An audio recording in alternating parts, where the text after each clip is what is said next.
Hoy hablamos de mujeres proveedores trabajando con hombres latinos, and I'm going to do this in English just because it'll be helpful to be more clear with certain things. But I've got a handful of suggestions. I reached out to some providers in my circle, my network, and they've given me some feedback.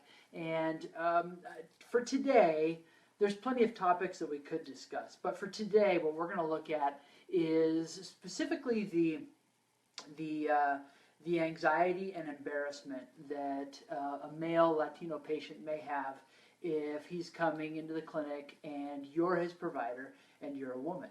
And you know, honestly, in a lot of ways, who knows how cultural this is. I know that I can get pretty nervous if, you know, I'm with a female provider as well, and it's a delicate exam or something. So maybe there's not a whole bunch of culture involved. Maybe it's just a reality.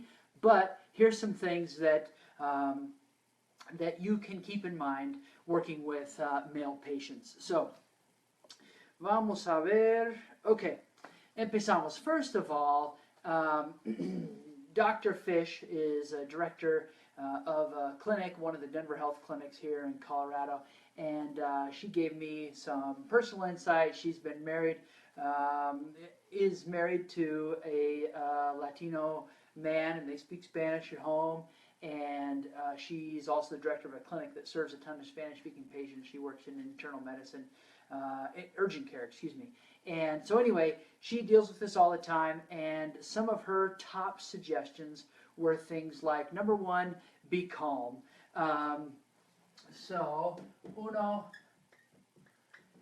Be calm. So if someone's coming into you, they're likely going to be anxious anyway, and if your anxiety builds on top of that, you could just kind of shut them down. So that makes perfect sense. It's probably not related to anything specific to a particular cultural group, but the idea that, you know, just be calm working with your pacientes. And I just dropped my pen, so I've got to grab it.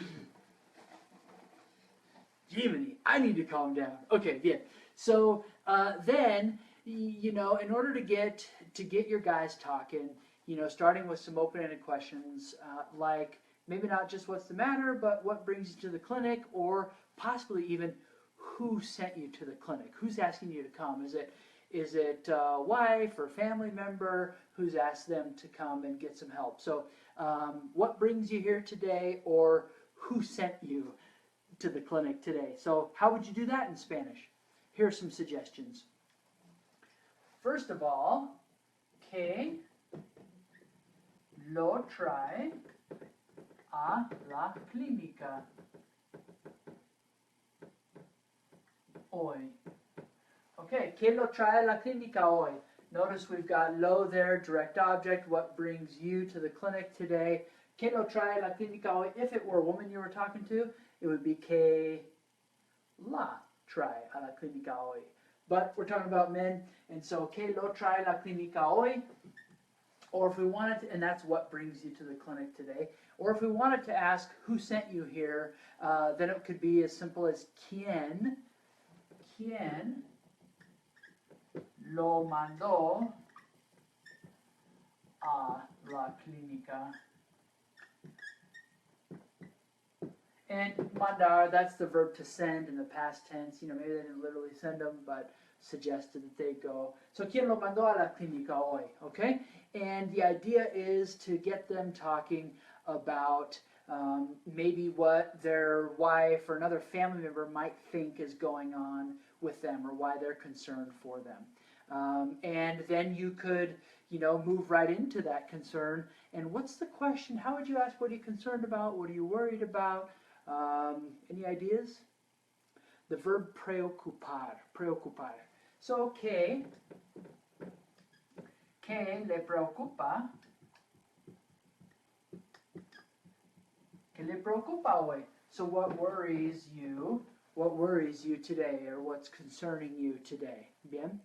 All right, so those are pretty open-ended and pretty general, but if you are trying to get a little more specific and figure out, you know, what else is going on in this person's circle that motivated them to come to the clinic today.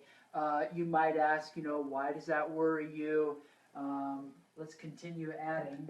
So now we're looking at why, not what, but we're going to keep this verb here. ¿Por qué? ¿Por qué le preocupa?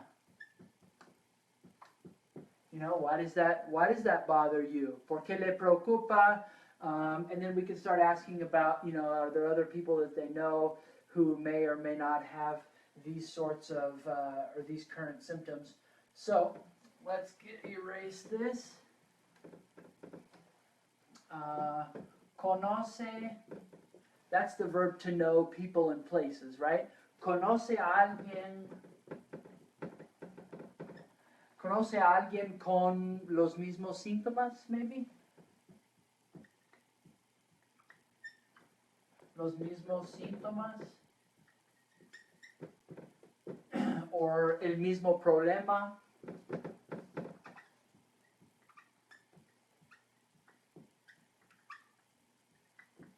Okay, so you could ask a couple of variations of that one. And, talking to them about their symptoms and, reassuring them that, that as much as possible that, that something's normal or what is or what isn't a concern, something to be concerned about. So there could be, well, my friend just got diagnosed with X, Y, and Z, and now I'm having these symptoms, which you may know are completely unrelated, but you could reassure them that, maybe they're not connected about what is and what isn't possible, okay? All right, and one of the things that Dr. Fish really highlighted was to normalize. Normalize as much as possible. Hey, this is normal. The symptoms that you're experiencing, that's normal, that's okay. And that you have a plan for it to help them. That the sensitive history questions that you have to ask, these are normal questions, and everybody gets asked these questions, and that they don't have to be embarrassed to talk about whatever.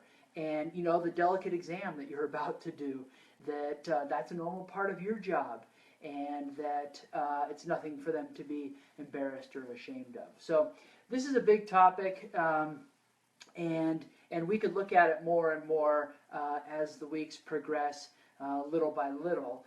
But for now, that's really all I had to share with you. Some questions to get them talking, maybe not so much directly about themselves right away, but talking about who sent them, and why did they send you, and who do you know who's had these kinds of problems, and what did that end up being, and what are you concerned about for you. So it's easier to talk about someone else than yourself, and then slowly bringing it back to them, and then at the same time always reassuring that this is normal and it's nothing to be embarrassed or ashamed of. All right, well, hopefully that's helpful for you women providers. Have a fantastic weekend. I'll see you back here next week. Hasta luego. Hey, thank you for joining me today on this video Viernes lesson. I wanted to invite you to join our community if you're not a member of the Facebook group already, that I deliver these live lessons in on most every Friday.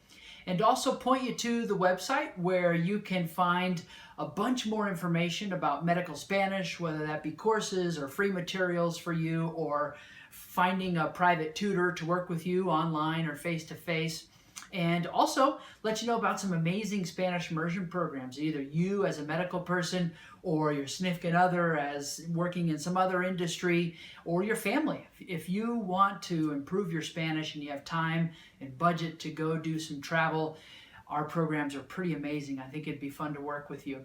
And finally, if you have some document work at your clinic or at your hospital or within your setting that needs to be professionally translated, shoot me a message, upload your document to us, and we can get you a quick quote and help you out with your Spanish language documents as well. Have a great day.